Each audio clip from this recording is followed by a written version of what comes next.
ربنا وإليك المصير.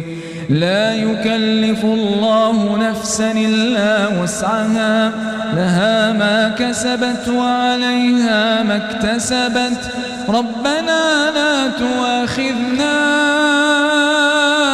إن نسينا أو أخطأنا.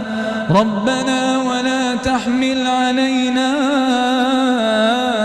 إصرا كما حملته على الذين من قبلنا.